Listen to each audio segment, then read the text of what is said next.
about 2 months into the Major League Baseball season, and there have been a lot of surprises, a lot of crazy stuff going on, and a lot of things that we just straight up didn't know coming into the season. So in today's video, I'm going to be telling you one thing we have learned about every team in Major League Baseball so far in the 2025 MLB season. Make sure to drop a like on the video if you enjoy it, subscribe to the channel so you don't miss out on any of the content, and follow me on all my social media, GiraffeNeckMarc, links are in the description. But first, I want to give a quick shout out to today's sponsor, Auction of Champions. Auction of Champions has been sponsoring this channel from the very beginning. If you like sports memorabilia, auctionofchampions.com is the best place to get it. So make sure you click that link in the description and make an account right now. When you go to their website, auctionofchampions.com, again, link in the description, you will see they have so many lots of different kinds of sports memorabilia, from cards, signed helmets, signed jerseys, basically anything from your favorite athlete or team, they're gonna have it. And right now on their website, you can make bids on Kobe Bryant PSA rookie cards. You can make bids on Jeff Bagwell signed jerseys, Saquon Barkley signed jerseys. I don't know, maybe your girlfriend likes Taylor Swift, you can get signed Taylor Swift memorabilia. And if you use my discount code GIRAFFE after you win your bid at checkout, you are going to get $10 off your purchase. So click the link in the description to go to auctionofchampions.com, register an account, which is absolutely free, and start bidding on sports memorabilia to add to your man cave. Also, don't forget to use that discount code GIRAFFE. Thank you, Auction of Champions, for sponsoring today's video. Let's get back to it. Let's get started off with the American League West first. And for the Seattle Mariners, their offense is just really good, I think, and it feels legitimately good for the first time in so long. Jorge Polanco is playing unbelievably well, a 986 OPS. Randy Arozarena is one of the most underrated acquisitions of the trade deadline last season. Cal Raleigh is not just one of the best catchers in baseball, he's been one of the better players productivity-wise. JP Crawford's getting on base. Leo Rivas is playing good ball. Julio Rodriguez is an above-average hitter this season. Dylan Moore's been great. We know the pitching is disgusting for Seattle, but the question has always been about the offense, and right now, everybody on the Mariners seems to be absolutely mashing. And I'm gonna be honest, I think it might last. We've seen a lot of these players before be really good, and then for some reason, when you get to Seattle, you can't hit. This feels like the best Mariners team, the most complete Mariners team we've seen in a very long time. That offense is legit good. For the Los Angeles Angels, I don't really know what I've learned, besides the fact that this team on paper and statistically is way worse than I expected, yet they're still winning baseball games, and I have no idea how. Their bullpen is atrocious. Offensively, they have so many guys who have a negative WAR at this point in the season. It's impressive that they're winning any baseball games. Logan O'Hoppe is great. Zach Neto is phenomenal. Those two guys are legit good baseball players, and even Nolan Schanuel has been a league average first baseman. But Mike Trout's been injured. Taylor Ward's been disappointing. Jorge Soler has not nearly been as good as you expect. Luis Rengifo has been awful. Matthew Lugo's been a nice spark. And you've had three good starting pitchers right now with Kikuchi, Soriano, and Tyler Anderson. But I genuinely don't know how this team wins games when their bullpen is as bad as it is, and offensively, there's like two guys who are good right now. So maybe Ron Washington's a good manager. I just can't wrap my head around it. The Angels are worse than I expected, but yet they're winning more games. For the Houston Astros, Hunter Brown might just be one of the best pitchers in Major League Baseball. In his sophomore season last year, we saw Hunter Brown throw 170 innings, a 3.49 ERA, and a whip at 1.27. The second half of the season for Hunter Brown was amazing, and he has carried that into the 2025 season, and he is primed to not only be a very, very good frontline starter for the Houston Astros, but one of the best and most productive starting pitchers in the American League this season, a prime Cy Young candidate. 56 innings, 9 starts, a 1.43 ERA, 6 wins, the most in Major League Baseball, a FIP at 1.92, he has a whip at .829, he's striking out over 32% of the batters he's facing, walking under 7%. The guy's stuff is phenomenal, it's disgusting. This is an ace, this is one of the best pitchers in baseball. He's kind of saving the Astros season, because if that wasn't the thing we learned,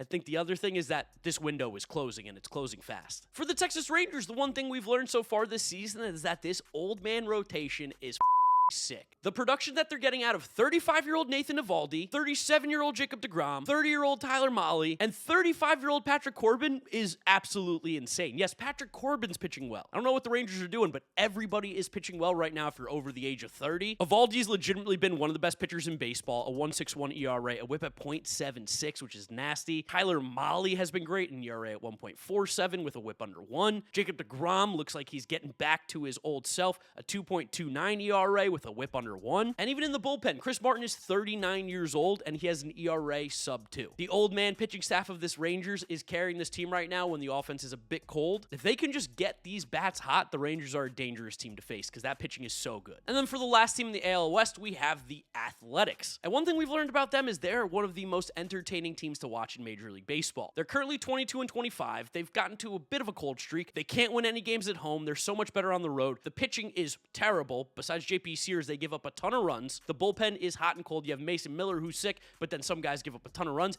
It's a chaos team, especially with how good their bats are between Lawrence Butler, Brent Rooker, Tyler Soderstrom, Shea Langoliers, Jacob Wilson. This team is just so much fun to watch. You are going to get chaos every single night you see them. I guess maybe the other thing is that ballpark in West Sacramento is just absolutely ridiculous, and I can only imagine how many more runs are going to be scored when it gets to the summertime and the air gets even more dry. But right now, if you're an East Coast fan looking to watch or follow a West Coast team, I think the Athletics are number 1 in my book. They are so much fun to watch. We're going to flip-flop. Let's go to the NL West now, starting off with the San Diego Padres. One thing we've learned about them, Fernando Tatis Jr. is one of the best players in Major League Baseball. He is without a doubt back in that top 5 conversation. He is playing out of control this year, and we knew it's always been there. We just needed him to stay healthy, and he's healthy this year, and he's playing at a level that's probably better than we've ever seen from him right now. Tatis on the season in 44 games has 12 homers, 6 doubles, 27 RBIs while stealing 8 bases, hitting .304 with a .375 on base, .561 slugging for a .936 OPS,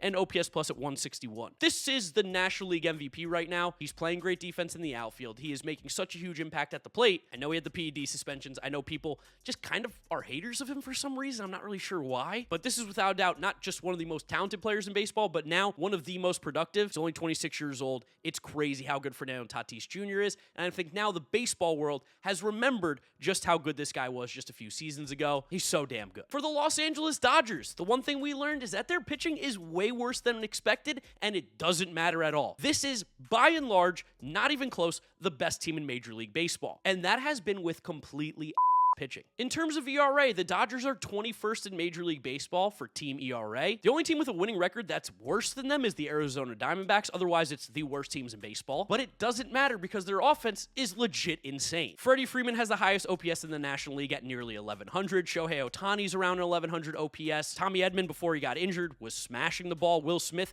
almost has 1,000 OPS. Teoscar Hernandez, 933. Andy Pages, 827. Mookie Betts isn't even really hitting that well, and it doesn't matter because they score so many damn runs. It really makes me think sometimes that pitching is not nearly as important as we make it out. But then for some teams, the pitching is so dominant that the hitting doesn't matter. Even Hyun-Sung Kim can't get out. Besides Yamamoto and Tanner Scott, there's basically nobody who's pitching well high leverage innings as consistently as those guys. Everybody else has been terrible, and it does not matter at all. I mean, shout out Ben Kasparis and Jack Dreyer. They've been great, but out of the big names, those are the only 2 good ones on the pitching side. This Dodgers team's just, they're unreal. For the Arizona Diamondbacks, their offense is sneaky one of the best in Major League Baseball. They scored the most runs in baseball last year, and I feel like a lot of people didn't really know that. And currently this year, they are 5th in total runs scored. When you look at this lineup, a huge piece of it has been Corbin Carroll. He's playing MVP baseball. He's been so good. Ketel Marte's back. What do you know? He's mashing. Eugenio Suarez hits tanks. Geraldo Perdomo's getting on base at a 400 clip. Same thing with Josh Naylor, who has an 830 OPS. Even Tim Tawa, who's been filling in, has been playing great. Pavin Smith has been crushing the baseball, a 927 OPS. If they could just get some decent pitching again, similar to the Dodgers, their pitching is putridly bad this year. If they could get any sort of pitching help, this team is one of the best teams in Major League Baseball because this offense might be the second best behind the Dodgers, in my opinion. For the San Francisco Giants, it's plain and simple. One, they're way better than we thought, and a big reason is because they have the best bullpen in Major League Baseball. Right now, the Giants' bullpen ERA is 2.5. That is the lowest in Major League Baseball. There's only 4 teams with a bullpen ERA under 3, and the Giants are there at 2.51. The next highest is 2.7. They have the second lowest batting average against for a bullpen at 192. They have the lowest whip for a bullpen in Major League Baseball at 1.04. And when you look up and down, while their offense has been playing great, a reason why they're able to close out every single game that they take a lead in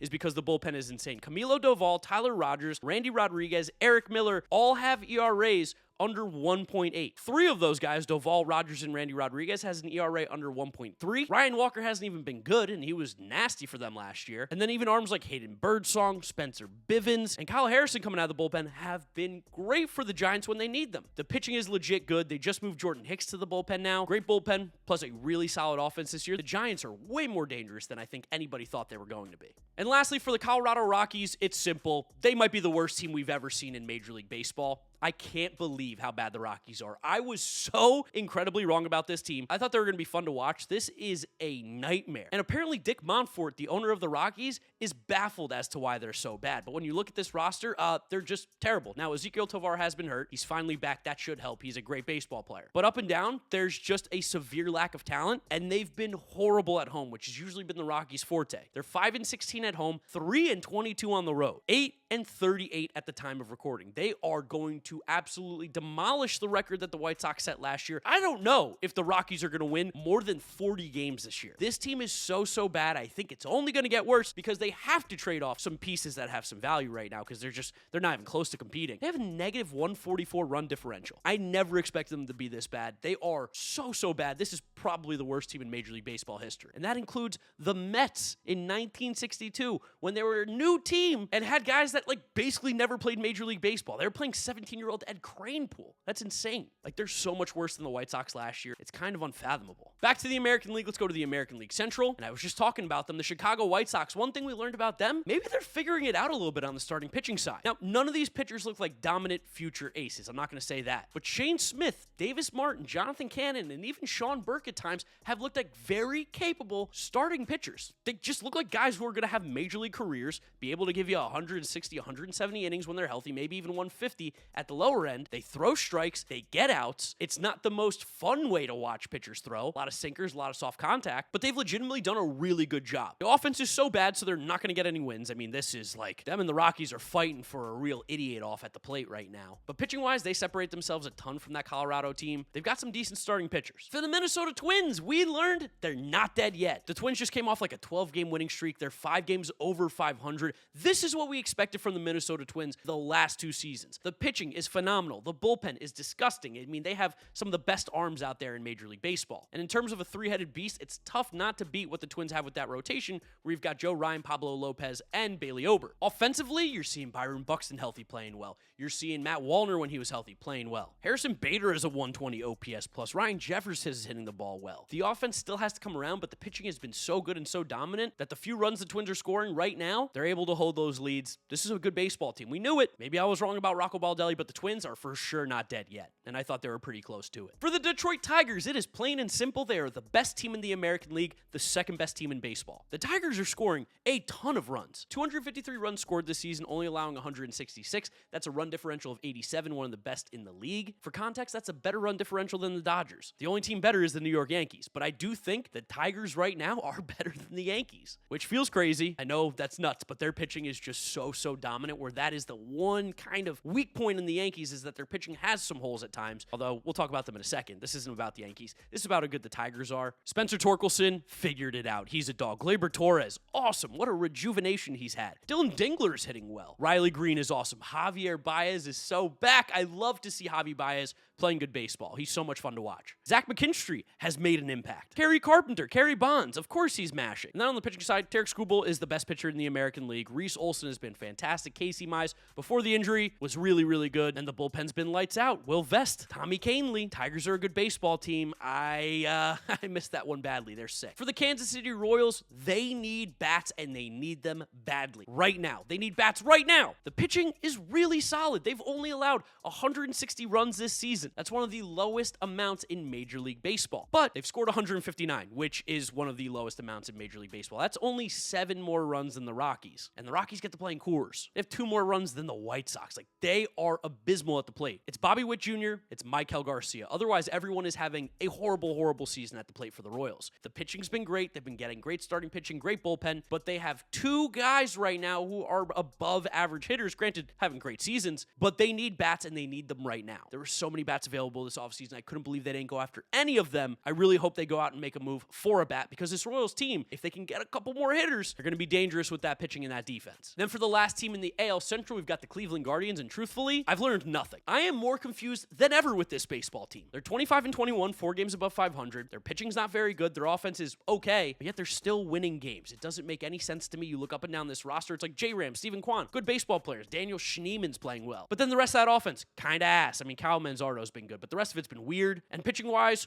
hot, cold, some good guys, some bad. Emmanuel Clase looks terrible. Cade Smith looks great. It's the most confusing team I've seen this year. Similarly to the Angels, I don't know how they're winning this many games, but I trust them more. Like, I think they're a decent team. They're just not playing well, but also 4 games above 500. I've learned nothing. I've just learned that the Guardians will never make sense to me. To the NL Central, Chicago Cubs. PCA is legit so good. He is one of the most valuable players in Major League Baseball this season. I'm not saying he should win the MVP. I'm not saying any of that nonsense just yet. He is going to have some regression at the plate. His hit profile is a little bit volatile, but the power is insane. When he's hot, he's unbelievable at the plate. One of the best base runners in baseball, without a doubt the best center fielder defensively in baseball. Having that kind of hit tool along with that speed and that glove in center field, one of the weakest positions in baseball, immense value to the Chicago Cubs, and it's a huge reason why they're in first place. He gets to every single ball. He has a cannon of an arm. He's getting on base. He's stealing bases. He's doing everything you'd ever want. Pico Armstrong has been unbelievable. And I'm so upset as a Mets fan. I wish we never traded him. But I'm also very happy for PCA because he struggled a little bit. He made adjustments, figured it out, and now it's just absolutely clicking. For the Milwaukee Brewers, Jackson Chourio had to take a step back a little bit, having a bit of a sophomore slump. He is not walking at all. He was not ready to take that next step just yet. I'm not down on Jackson Chourio as a player in the future, but that true rise to being an all-star MVP candidate that I thought there was an outside chance we'd see this year, it doesn't look like it's going to happen as of right now. The plate discipline is bad. He has a 2% walk rate. He's chasing at 41.4% of the pitch. His chase rate's 41.4%, which is just unsustainable. He's not barreling up the baseball. He's hitting it on the ground a lot, hitting it soft. While he's still a great athlete and playing great defense, the bat is just not there this year. The chase, the lack of walks, the plate discipline is bad. He's 21 years old. It's going to happen for a young player, especially when it feels like there's probably a lot of pressure because the Brewers aren't playing well. But it feels like the sophomore slump is very real for Chourio. This was not the year that we expected him to ascend to that next level. For the Pittsburgh Pirates, Paul Skeens is sick, and what an absolute waste it is that they're not trying to do anything with it. I'm not talking about trading him like Jeff Passan insinuated the other day. How do the Pirates have a guy like Paul Skeens and not try and make a push this offseason? I know their owner doesn't like to spend money, but their lineup is atrocious. It's the worst in Major League Baseball. 141 runs scored is by far the least. Outside of O'Neal Cruz, there's nothing redeemable about that offense. And pitching-wise, Paul Skeens is really the only guy that is worth a true damn right now. They've had some nice performances, but Paul Skeens is the only guy that looks like a legit, like, wow, he's a great pitcher. He's one of the best in baseball. It's just so crazy to me that you have a free, dominant young pitcher who goes out there every single night and shoves, and you refuse to make your team any better. I don't know when it's going to happen, but Paul Skeens is going to want out. You can't be this good and waste your time in Pittsburgh when the owner is not even slightly concerned about winning baseball games. I feel bad for Pirates fans. I feel bad for Paul Skeens. This is an absolute mess. Bob Nutting, sell the team, please. You do not deserve to own this franchise. For the St. Louis Cardinals, I'm willing to say that Brendan Donovan is the most underrated player in Major League Baseball. Every single team in Major League Baseball would love to have this guy playing 162 for their roster. He can play multiple different positions. He's hitting the ball so well. He plays good defense at multiple positions. He's just a really, really good player. On the season, 330 average, 387 on base, 466 slugging, and 853 OPS for an OPS plus at 138. He's got the most hits in the National League. He's walking a ton. He doesn't strike out. He's hitting the ball harder than he ever has in his career. He's like sneaky, only 28 years old. It's crazy. I'm a full year older than Brendan Donovan. That doesn't feel right. I mean, look at us. We don't look like we're the same age. I don't think I look like I'm older. He's a really good baseball player. He's a dog. A big reason why the Cardinals are currently 5 games above 500. I don't buy it for any bit of it. Still think this team stinks. Offense is better than expected, but yeah, Brendan Donovan's sick. And then last in the National League Central, we've got the Cincinnati Reds, and the one thing I've learned about them is that no matter how good Terry Francona is as a manager, he can't save the Reds from being the most 500 team I've ever seen. Listen, it's early in the season. I'm not counting out the Reds by any means. They're getting great pitching. They're getting pretty good offense. But the fact that pretty much everybody in that lineup right now is in that band of 90 WRC plus to 110 is exactly why I could not make the Reds win the National League Central my preseason predictions. When things are going well, the Reds are going to crush teams because they're going to have 7 guys in the lineup who are 10% better than league average with Elly De La Cruz. Now, when they're having guys who are not hitting, when they're ice cold, they're 10% worse than league average, they can't score runs, and Elly De La Cruz is the only one doing freakish stuff, and I guess Will Benson right now. But this team is so streaky, so hot and cold, they are 100% winning 81 games and losing 81. They're going to be 500 this year. I've never felt more confident in my life, unless they make some legit changes to this roster. But that was my fear going into the season. that they're just kind of mid. Back to the American League, we got the AL East now. And for the New York Yankees, it is easy as ever. They are so much better off without Juan Soto. And this is not a negative towards Soto and the down season he's having right now. The fact that the Yankees were able to distribute that Juan Soto money out to guys like Cody Bellinger, Paul Goldschmidt, Max Fried, even bringing in guys like Fernando Cruz in trades, giving Trent Grisham, giving Jason Dominguez chances to play, Ben Rice. The Yankees are a more well-rounded team. They are better off right now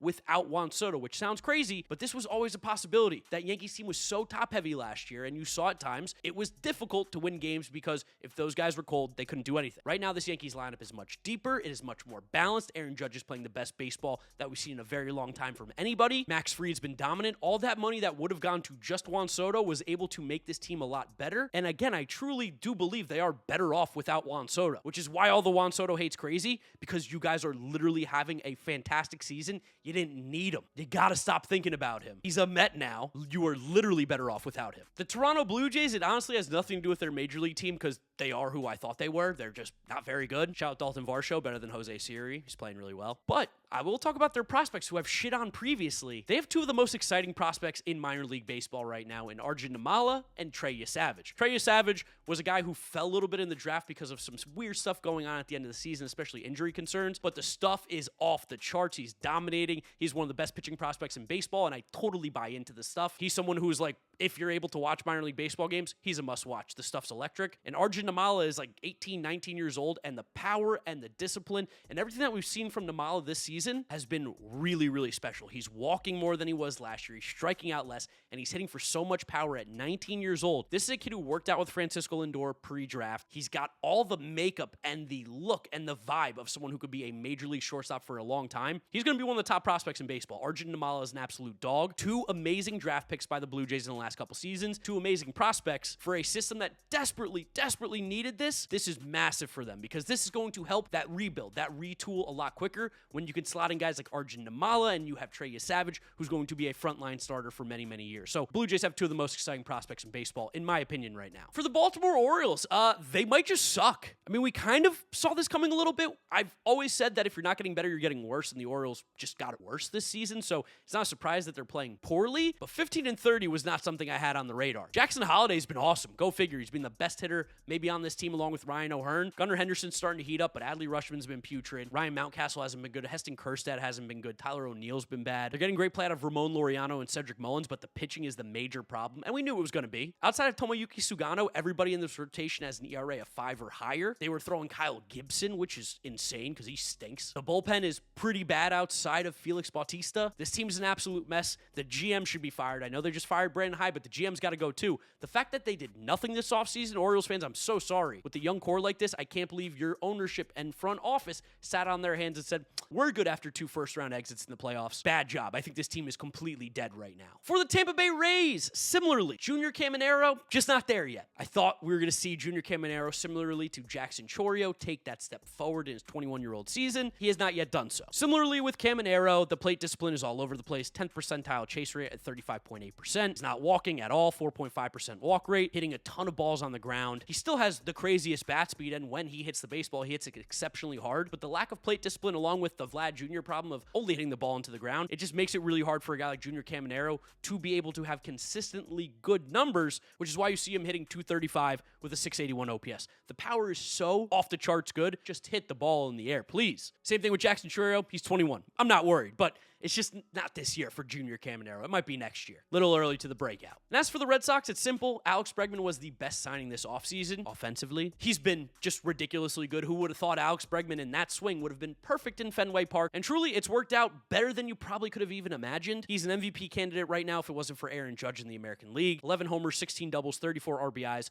a 303 average, 384 on base, 568 slugging with a 951 OPS, an OPS plus at 164. He's playing good defense at third. He's getting on base. He's doing everything you'd expect from a stud player like Alex Bregman. Amazing move by Craig Breslow in the front office to get him. It's a short-term deal. You're going to get his best seasons. If the Red Sox could just pitch a little bit better, they'd be winning a lot of baseball games. Big reason why Alex Bregman and also Rafael Devers. Those guys are mashing. Rest of the team needs to pick up the slack. Finally, the National League East. Let's go with my New York Mets, and first and foremost, the pitching lab is absolutely legit. Griffin Canning was the worst pitcher in baseball last year. He's been incredible this year. Canning in 9 starts has a 2.47 ERA. I think he's won 8 games or 7 games against teams over 500 for the Mets, which is crazy. This was a guy who had a 5 ERA over 170 innings last year with the Angels, and right now he has a sub-3 ERA. It's not going to last forever. He's going to regress, but the fact that we're able to get even 50 meaningful innings out of Griffin Canning thus far this season is insane, especially for $4 million.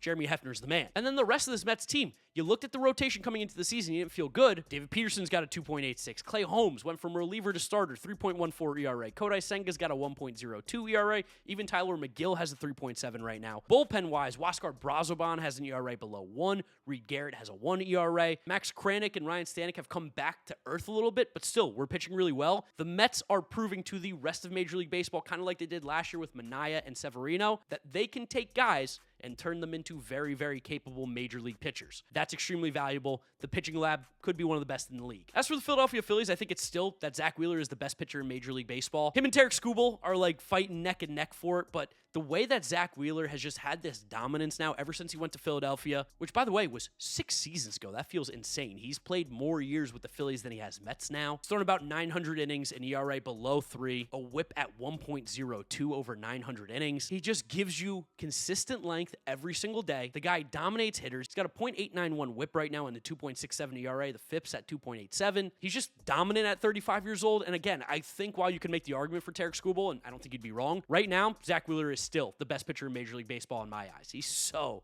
good. I can't believe we ever let him go. Similarly to the Minnesota Twins, for the Atlanta Braves, not dead yet. They looked like a dead man walking just a few weeks ago, but the Braves have now jumped their record up to above 500, 24 wins, 23 losses. Ronald Acuna Jr. is back doing some rehab games. He should be back on the Major League roster soon. Spencer Strider's about to be activated off the IL at the time of recording. Sean Murphy's mashing. Drake Baldwin's mashing. Matt Olson's starting to hit. Austin Riley's starting to hit. Eli White's been great. Marcelo Ozuna, of course, continues to mash. It's a 420 on base. Schwellenbach's great. Chris Sale's calmed down. AJ Smith-Shawver's been awesome. They're starting to figure it out, the Braves, which is terrifying because they had such a bad start to the season, and they're above 500 right now. They were never dead, and they're still not right now. They're a scary team. Never count out the Braves. For the Miami Marlins, I gotta tip the cap to Pete Bendix, their president of baseball operations. He is kind of turning them into a little bit like the Rays. Here's why. Obviously, this team still stinks, but they don't stink as bad as we thought they might. One thing that made the Rays great while Peter Bendix and guys like Andrew Friedman were there was their ability to develop major league players right now. And that is what the Marlins are doing. Kyle Stowers is having a phenomenal season. 944 OPS, 154 OPS plus, 10 homers, 30 RBIs. Dane Myers is going to be someone that is traded at the deadline for a pretty decent haul. Plays great defense out in center field, crushes left-handed pitching, 857 OPS on the year. Even guys like Griffin Conine, Liam Hicks, who was a Rule 5 pick, Augustine Ramirez, somebody who they traded Jazz Chisholm for, who was considered to be a major league ready player last year. These are all guys that are getting to the major league level and putting up better numbers than we expected, which is a huge tip of the cap to the Marlins and their major league development. So something is going right there. Now, pitching-wise, they suck. They have not figured it out, and the pitching is horrible, and most of it's because they don't have good pitchers. But at least at the plate, something that you saw the Rays do a lot was take guys kind of out of nowhere that were kind of stuck in that 4A range where you're too good for AAA, not good enough for the majors, and turning them into quality players, and that's what the Marlins are doing right now. And then last, we have the Washington Nationals, and I don't really know how to say this, but James Wood and CJ Abrams are so amazingly good. This is going to be one of the best cores that we see in baseball over the next 3-4 seasons. Both of them are so young, so good, especially at the plate. These guys are freakishly just dominating. For James Wood, he has 12 homers, 11 doubles, 30 RBIs, stole 7 bases, hitting .279 with a .373 on base, .536 slugging, .908 OPS for an OPS plus at 155. CJ Abrams, 8 home runs, 9 doubles, 2 triples, 18 RBIs, 9 stolen bases, hitting .312 with a .368 on base, .574 slugging, and a .942 OPS for an OPS plus at 164. These are two of the best young players in Major League Baseball. They absolutely rake at the plate. The Nationals, I mean, that Juan Soto trade looks pretty dang good for them, especially with how well Mackenzie Gore has been pitching this season too. Those guys are legit, and they're going to be a part of a Washington Nationals team that's going to be very, very successful in years to come. Abrams and Wood might be top 25 players in Major League Baseball by the end of the year. So there's one thing that we learned from every team this season. I'd love to know what you're thinking down in the comment section below. What did I miss? Or what do you agree with? Let me know what you're thinking. Drop a like on the video if you enjoyed, as well as subscribe to the channel so you don't miss out on any of the content coming at you. Follow me on all my social media, GiraffeNeckMarc. Links are in the description. And that's where I'll wrap up the video. You guys know the drill from here on out. YouTube recommend recommend you watch this one. This is my most recent upload. So click through those if you have not yet seen them. Thank you guys so much, and I'll catch you all on the next video. Bye.